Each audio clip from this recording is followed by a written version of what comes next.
Écoutez les experts, le terrain. Donc on peut dire que le virus a été transmis probablement au départ de l'animal à l'homme. Bonjour, c'est Nicolas Poincaré.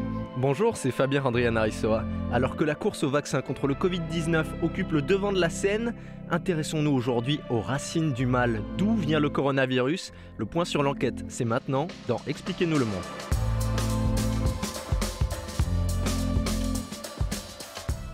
Non, le virus n'a pas été inventé en laboratoire. Contrairement à ce qu'avancent les théories complotistes, les chercheurs estiment que le virus est passé de l'animal à l'homme. Vous allez tout comprendre.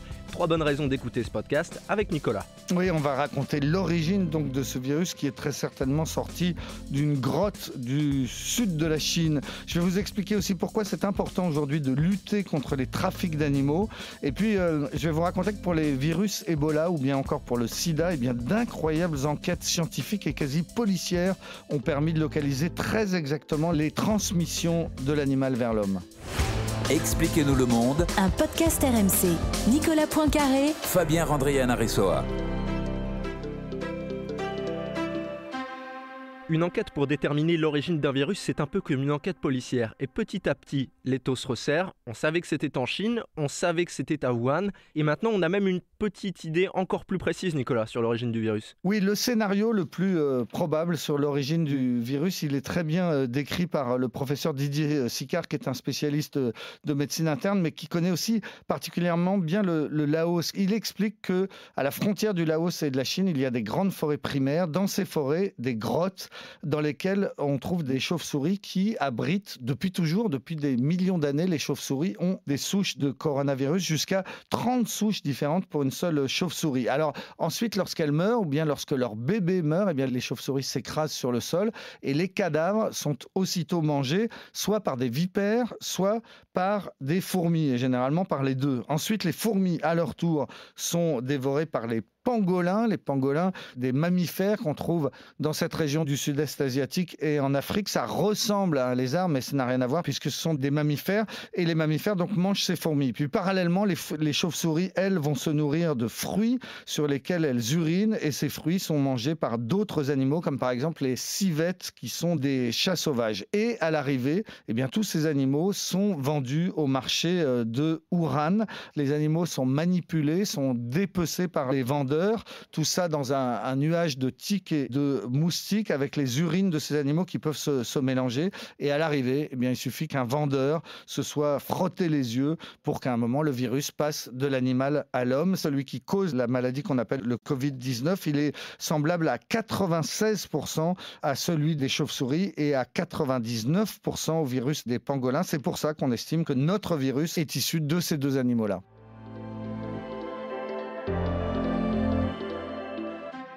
Pour arriver à un scénario aussi précis, eh bien sûr, il faut y consacrer du temps de recherche, il faut y consacrer des moyens. Or, le professeur Sicard, que tu viens de citer et interviewé par plusieurs médias ces derniers jours, il regrette que l'on ne consacre pas plus d'énergie à la quête des origines du mal. Oui, parce qu'en gros, il estime que quand on investit 100 € sur la recherche, on en met 99 sur la recherche d'un traitement ou d'un vaccin et seulement 1% pour essayer de comprendre l'origine de ces virus et de ces épidémies. Pourquoi ? Eh bien, parce que c'est plus valorisant pour un chercheur. Il a plus de chances d'obtenir le prix Nobel, par exemple, en découvrant un vaccin. Puis Didier Sicard, qui connaît bien donc, cette forêt primaire, cette jungle à la frontière du Laos et de la Chine, explique que c'est pas facile d'aller là-bas pour travailler. Il faut se rendre jusqu'à ces grottes au fond de la forêt. Il faut ensuite, dans ces grottes, essayer d'attraper des chauves-souris, des vipères, ramasser des fourmis. Tout cela est difficile, tout ça est ingrat, c'est fatigant et dangereux. Mais, dit le professeur Sicard, il faut le faire parce que si on n'arrive pas bien à comprendre d'où viennent les virus et comment ils passent à l'homme, eh bien, on a moins de chances de prévenir les prochaines épidémies qui, selon lui, pourraient se multiplier.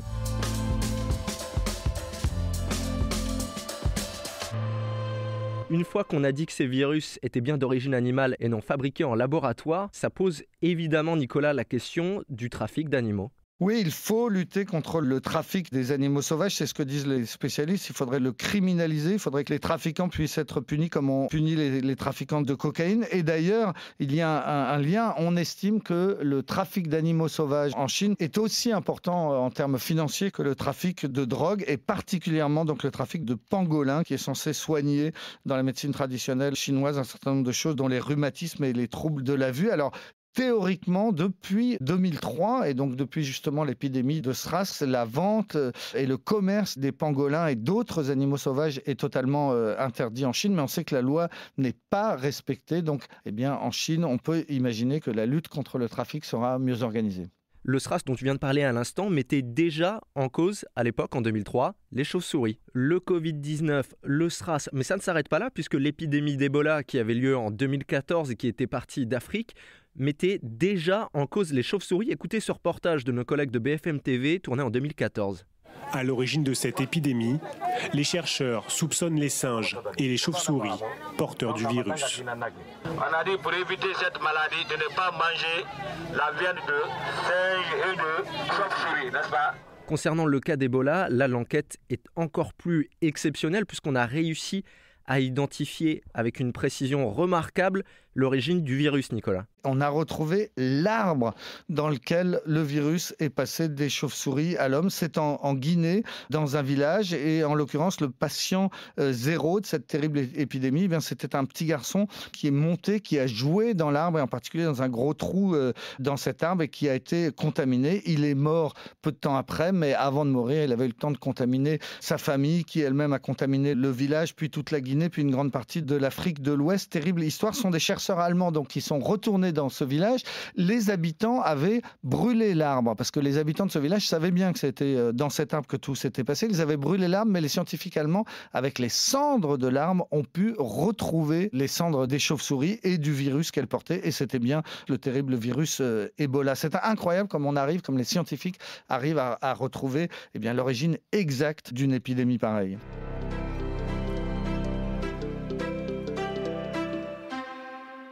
Ces enquêtes, elles arrivent à des résultats incroyables, mais ça peut prendre parfois des décennies.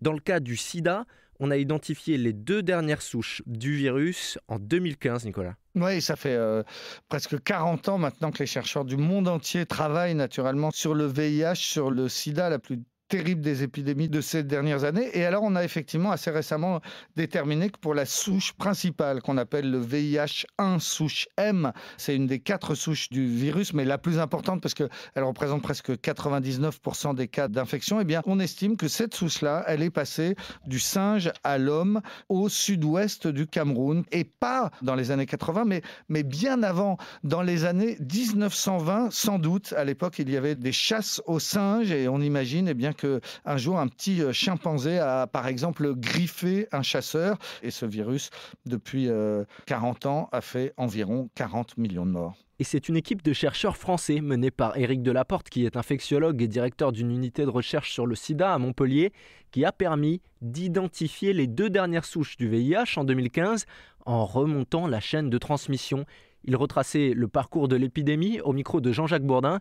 Écoutez, c'est passionnant. Très probablement, depuis la nuit des temps, il y a eu des épisodes de contamination singe-homme, et puis la personne infectée restait au niveau de son village. Et il n'y avait pas de diffusion secondaire, il n'y avait pas de route à l'époque, etc. Il a fallu qu'il y ait une modification de l'environnement, et en particulier ensuite la chaîne de contamination à Kinshasa, c'est-à-dire que l'animal infecté ou la personne infectée est arrivé à Kinshasa dans les années 1920-1930, ça on a pu le dater aussi, et puis progressivement l'épidémie s'est développée à bas bruit dans la population de Kinshasa, et puis il y a eu dans les années 50 la grande crise, et avec les arrivées des Haïtiens qui sont arrivés pour les forces de l'ONU, pour les forces de la paix, au moment de l'indépendance, dans les années 60 plutôt. Ces Haïtiens se sont contaminés, malheureusement, sont rentrés chez eux.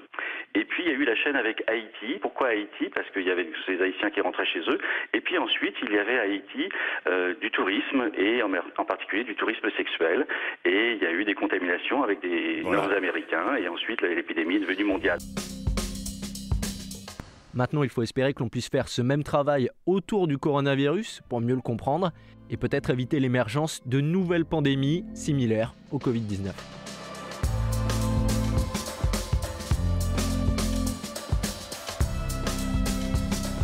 c'est la fin de ce 2e épisode de votre podcast Expliquez-nous le monde en confinement. Si cet épisode vous a plu, abonnez-vous. Nous sommes sur toutes les plateformes de streaming, sur le site et l'application RMC. Parlez-en autour de vous, prenez soin de vous. À la semaine prochaine. À la semaine prochaine, Fabien. Retrouvez Nicolas Poincaré dans Bourdin Direct tous les matins à 7h50 sur RMC.